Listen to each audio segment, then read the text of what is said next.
Imagine you have a friend who told you about a unique investment opportunity and it's all the rage. Everyone's pulling their money to get in on this investment, and you should too. And since you don't have time to pick winners in the stock market, you trust that your friend is going to do a great job, so you invest with them. But as soon as you do, they go on to say, "Thanks, man. By the way, there's an 82% chance that you lose a return on your investment, but you still have to pay my service fee every year. And there was also that one time I let my cat pick your investments, and he even did a better job than me." And that is a mutual fund in a nutshell. They're just not a credible investment for me, and I hate them. What's up, guys? It's Kwaku from SeekTheGreatness.com, a channel that's all about applied self-investment. And I want to tell you why I hate mutual funds. Let's begin.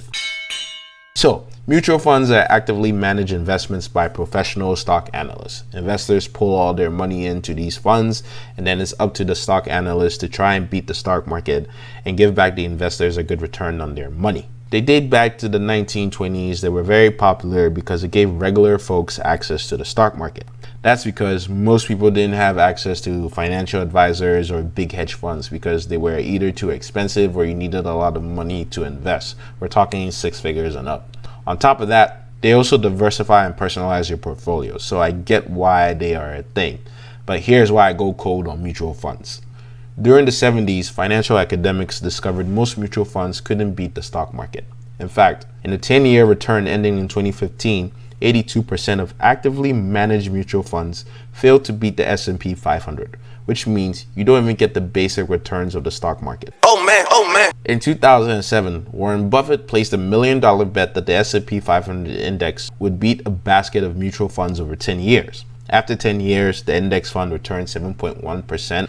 The mutual funds only returned 2.2%.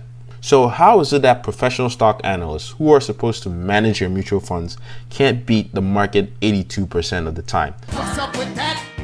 What's up with that? Well, it all comes down to human emotion and bias. Also, in 2013, a cat beat professional analysts in a stock picking competition. There is a story in The Observer where a trio of professional managers, a group of children, and a cat named Orlando were all given virtual play money of £5,000. At the end of the year, the professionals had $5,176, the students ended up with $4,840, and Orlando, the cat, came out on top with $5,542. And all the cat did was randomly hit his toy mouse onto a grid of numbers allocated via index funds. Unlike the professionals and students who were trying to beat the market, the cat was just like, fuck it. Not to mention, mutual funds come with expense ratios or fees that range from 0.1 to 2%. They also come with loads or transaction fees if you decide to buy or sell stocks within your mutual funds. And they range from 1% to 5.75% per trade. Now that doesn't sound like a lot, but those fees add up on top of the taxes you have to pay when you're ready for retirement. So what are you paying these stock analysts for if most of them can't beat the stock market? Are you just lining their pockets with your hard-earned money? Does your future count on mediocre returns and human error?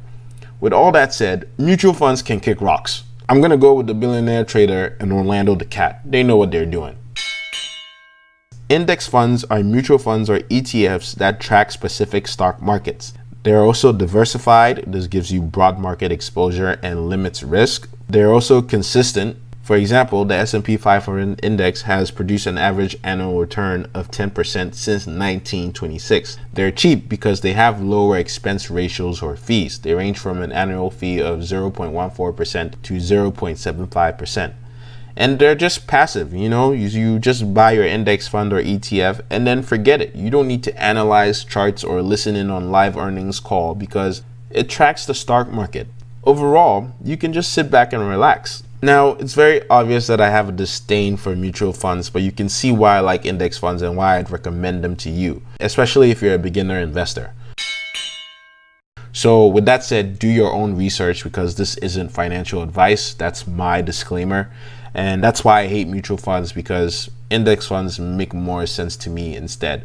If you like this video, please like, share, and subscribe because it really helped me out and it helped me reach more people who need to invest in index funds. Also, if you want to learn how you can rapidly pocket extra cash a month from your income and learn how to spend money while you build wealth, then check out my online course on Udemy. It's the Hammer and Chisel Finance Program. It's a unique income system that smashes debt and builds wealth at a fast and constant rate.